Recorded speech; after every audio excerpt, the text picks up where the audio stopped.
नमस्कार दोस्तों। आज हम बात करेंगे श्री हरि विष्णु के छठे अवतार के बारे में। इस अवतार को परशुराम अवतार के नाम से जाना जाता है। तो आइए जानते हैं इस अवतार से जुड़ी कथा के बारे में। प्राचीन काल की बात है। पृथ्वी पर हेहई वंशीय क्षत्रिय राजाओं का अत्याचार बहुत बढ़ता ही जा रहा था। चारों ओर हाहाकार मचा हुआ था। गौ, ब्राह्मण और यहाँ तक कि साधु भी असुरक्षित हो गए थे। ऐसे समय में भगवान विष्णु स्वयं परशुराम रूप में ऋषि जमदग्नि की पत्नी देवी रेणुका के गर्भ से अवतरित हुए।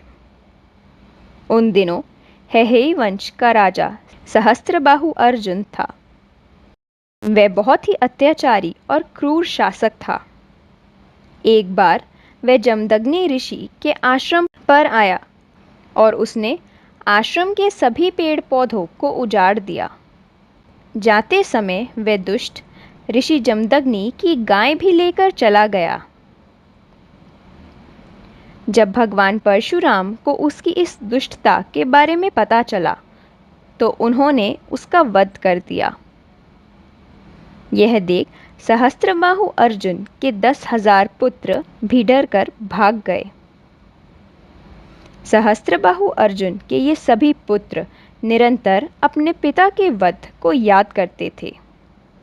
इसको याद कर उन्हें एक क्षण के लिए भी चैन नहीं मिलता था। एक दिन की बात है। परशुराम जी अपने भाइयों के साथ आश्रम के बाहर गए हुए थे। अनुकूल अवसर पाकर सहस्त्रबाहु के पुत्र वहां आ पहुंचे। उस समय आश्रम में महर्षि जमदग्नि को अकेला पाकर उन पापियों ने उन्हें मार डाला। यह देख सती देवी रेणुका जोर जोर से रोने लगी। परशुराम जी ने दूर से ही अपनी माता की करुण वाणी सुन ली थी, जिसके बाद वे बड़ी शीघ्रता से आश्रम पर लौट आए। वहां पहुंचकर उन्होंने देखा कि उन दुष्टों ने उनके पिताजी को मार डाला है। यह देख परशुराम जी को बहुत दुख हुआ। वे क्रोध और शोक के वेग से अत्यंत भर गए। उन्होंने अपने पिता के शरीर को तो अपने भाइयों को सौंप दिया और स्वयं उन्होंने हाथ में फरसा उठाकर सभी क्षत्रियों का संहार करने का निश्चय किया।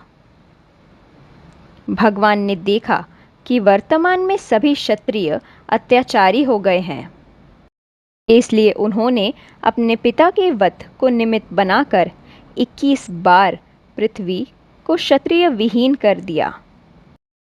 और इस प्रकार भगवान ने भृगुकुल में अवतार लेकर पृथ्वी का भार बने राजाओं का अंत कर जगत का कल्याण किया। तत्पश्चात भगवान परशुराम जी ने अपने पिता को पुनः जीवित कर दिया। जीवित होकर वे सप्तऋषियों के मंडल में 7वें ऋषि बन गए। अंत में भगवान यज्ञ में सारी पृथ्वी को दान कर महेंद्र पर्वत पर तपस्या करने चले गए। कहा जाता है कि भगवान परशुराम चिरंजीवी हैं और वह आज भी इस पृथ्वी पर उपस्थित हैं। क्या आप बाकी के 6 चिरंजीवियों के नाम जानते हैं? कमेंट करके अवश्य बताइएगा। तो यह थी भगवान परशुराम के अवतार की कथा। अगर आपको वीडियो अच्छी लगी हो तो वीडियो को लाइक कर चैनल को सब्सक्राइब अवश्य करें। तो जल्द ही मिलते हैं भगवान विष्णु के अवतार से जुड़ी एक और कथा के साथ। तब तक अपना ध्यान रखिए। जय श्री हरि।